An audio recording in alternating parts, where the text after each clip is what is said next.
दोस्तों आप सभी पीएफ मेंबर्स के लिए एक अच्छी अपडेट लेके आया हूँ। पीएफ ऑफिस इस बार समय से थोड़ा पहले आपको ब्याज देने वाला है। क्या है पूरी जानकारी इस वीडियो में जानेंगे। मेरा नाम सागर है, मैं पीएफ कंसल्टेंट हूँ। आप देखेंगे तो पीएफ ऑफिस ने एक निर्देश जारी किया है अपने क्षेत्रीय कार्यालय को। अब यहाँ कहानी क्या है, कहानी ये है कि कहने के लिए तो ये सेंट्रल गवर्नमेंट का है, लेकिन यहाँ पे जो अलग अलग रीजनल ऑफिस हैं वो थोड़ा सा जो है इंडिपेंडेंट तौर पे काम करते हैं। मतलब दिल्ली का ऑफिस जो है वो एक अलग ऑफिस माना जाएगा, महाराष्ट्र का ऑफिस अलग ऑफिस माना जाएगा, तमिलनाडु का ऑफिस अलग ऑफिस माना जाएगा।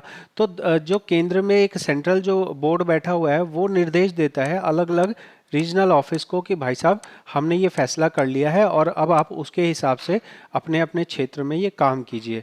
तो इसी तरह का काम किया जा रहा है आपके इंटरेस्ट को लेके, जहाँ पे सरकार ने कहा है, ईपीएफओ ने अपने क्षेत्र कार्यालयों को कहा है कि अब आप इंटरेस्ट की कैलकुलेशन करना शुरू कर दीजिए।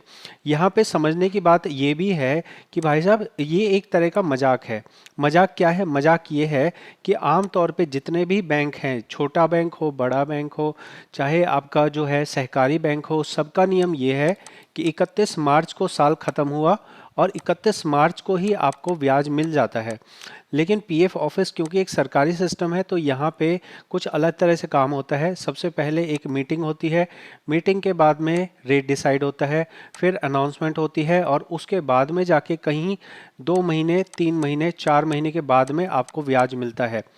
तो आप अगर सोचते हैं कि आपको अब ब्याज कितने दिन में मिलना चाहिए, तो अब समझ लीजिए, अभी ये वीडियो मैं बना रहा हूँ 4 जून को। तो 4 जून को जो है ये निर्देश जो है वो जारी तो कर दिया गया 26 मई में। लेकिन अभी अगर मैं आपको पीएफ पासबुक दिखाऊं, देखिए ये मैं आपको पीएफ पासबुक दिखा रहा हूं लाइव। अगर आप पीएफ पासबुक देखेंगे तो यहाँ पे आपको 2026 दिख रहा है। मैं जाऊँगा पीछे, मैं पीछे जाऊँगा तो यहाँ पे मुझे जो है ब्याज मेरा मिलना चाहिए 31/3/2025 का। यहाँ पे कोई भी ब्याज नहीं है, तो अभी मेरे को यहाँ पे कोई भी ब्याज देखने को नहीं मिलेगा।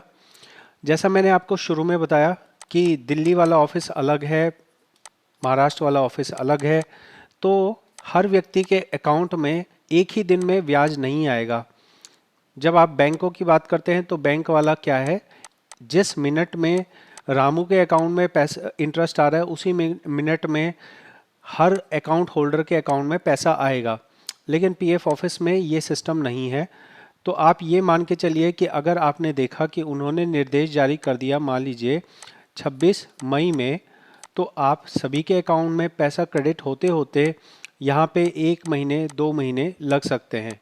1 से 2 महीने का टाइम आपके खाते में रिफ्लेक्ट होने में लग सकता है। आपको इंतज़ार करने की ज़रूरत नहीं है। अगर आपको उससे पहले अपना फुल एंड फाइनल पीएफ निकालना हो तो आप उसको निकाल सकते हो, उसको निकालने में कोई भी प्रॉब्लम नहीं है। मैं आपको प्रैक्टिकल तरीके से बताने की कोशिश कर रहा हूँ, आशा करूँगा ये चीज़ आप समझे होंगे। अगर आपको इसके बारे में और डिटेल में पढ़ना है, खुद से अगर आपकी पढ़ने की इच्छा है तो आप इसे पढ़ सकते हैं। इसका लिंक मैं आपको डिस्क्रिप्शन में दे रहा हूँ।